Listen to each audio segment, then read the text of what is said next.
Hi everyone. Today we're going to focus on taking a look at what the hiring market could potentially look like in 2025. We're going to do a deep dive focused really on the US market, just to help anyone who's either recruiting right now or looking for a role, hopefully providing some insights, and we'll see how this plays out when we review it back in 6 months' time.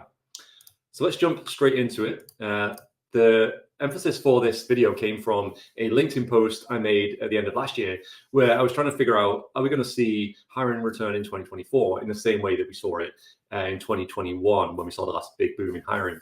And one of the pieces of analysis I did was to look at the kind of quit rate and the average time in role. And so I took a look at the kind of most recent kind of 3 to 4 year period and then looked at when were people leaving roles and how long they typically stay in.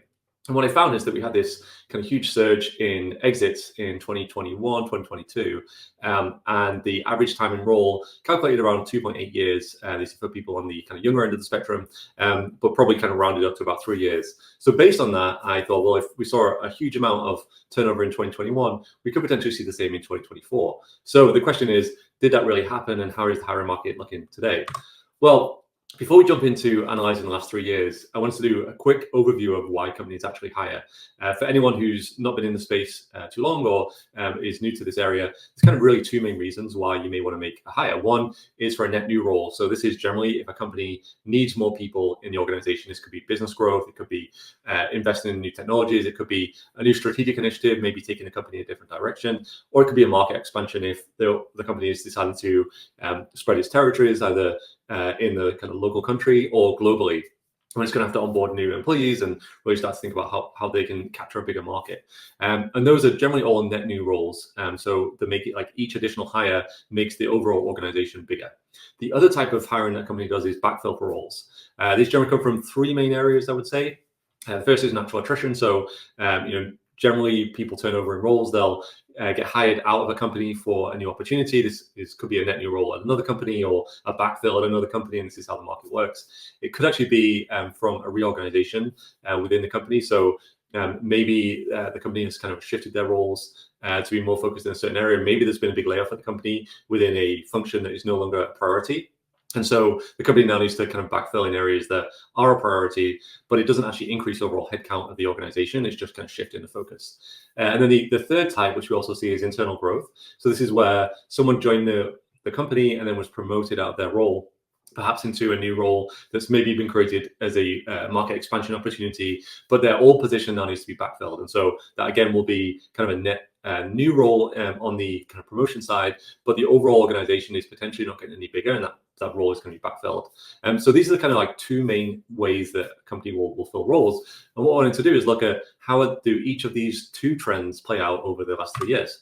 So let's look at the backfill roles initially. So in 2021, we saw this great resignation where a lot of people were realizing it was during the pandemic, they were working from home. Maybe their values were not aligned with the organizations that they had initially joined. And so you had this kind of huge surge in turnover where people were quitting, maybe not even to kind of go directly into a role. And so the demand for backfill roles really started to increase.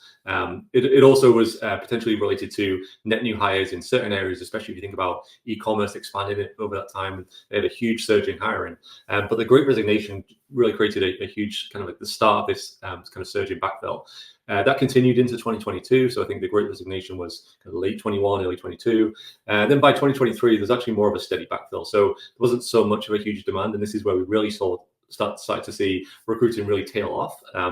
It was a pretty bad year for job seekers and for recruiters overall.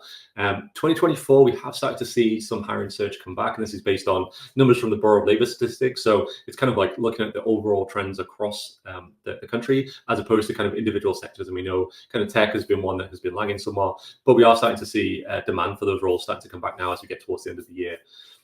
What about net new roles? Well, this is where I think a lot of the early expansion in 2021 has really started to impact the perception of the job market over the last 2 years. So we had this post-pandemic boom where companies really went on a huge hiring spree to really take advantage of remote work and new opportunities in kind of e-commerce and new innovation in AI. And a lot of people were hired at that point, potentially contributing to backfill in other parts of the economy. 2022, we saw continued expansion, especially in kind of like tech investment, at least in the first half of the year, and then healthcare and biotech as we saw vaccines come online and the focus kind of shift towards there. 2023 again was a pretty bad year.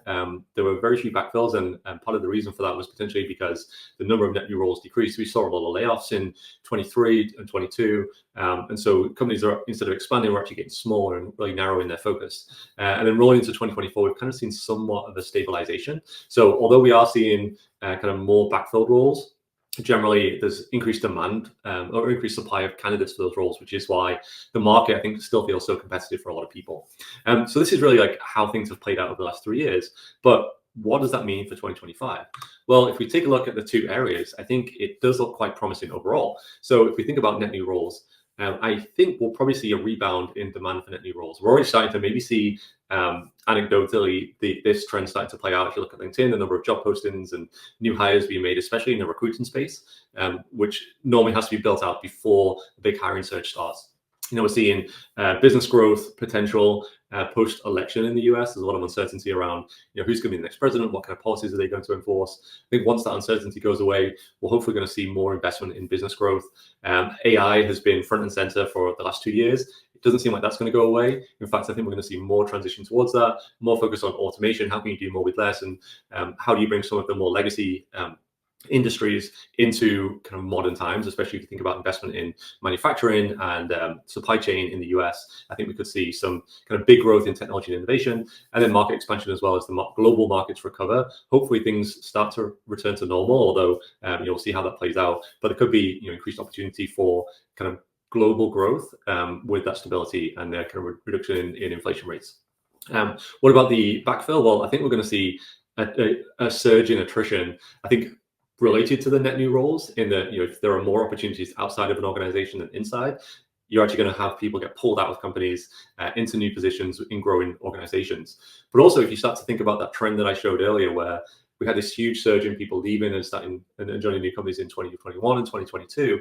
If you think of an average time in role of 3 years, we're actually going to see a huge amount of people putting their notice and leave over the next kind of year or so.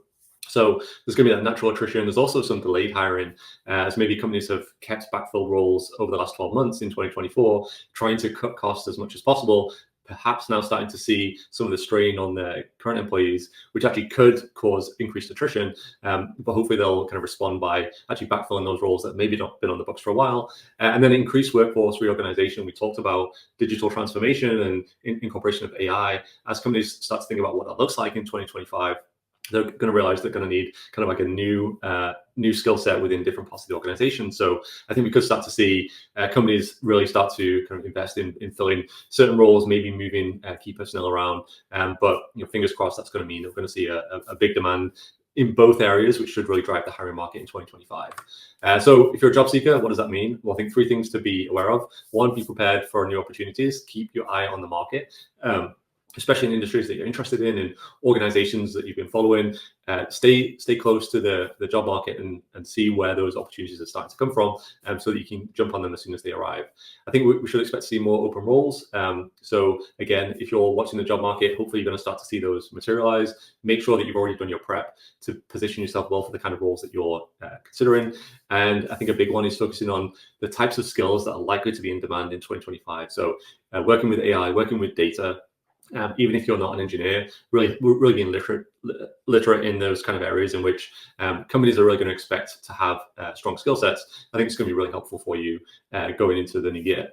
So any more questions? There's a bunch of links here. You can definitely please follow along in this channel if you like what you see. Subscribe button will be up. There'll also be another video, hopefully that's relevant to you. Trying to produce more content, doing some deep dive analysis into the job market and hiring trends, and also provide some guidance and structure on how to actually recruit in this market if you're on the other side and you're trying to figure out how do we deal with all these candidates. Please comment below if you like what you see. Please follow me and connect with me on LinkedIn. Very happy to continue this conversation. And good luck. Take care.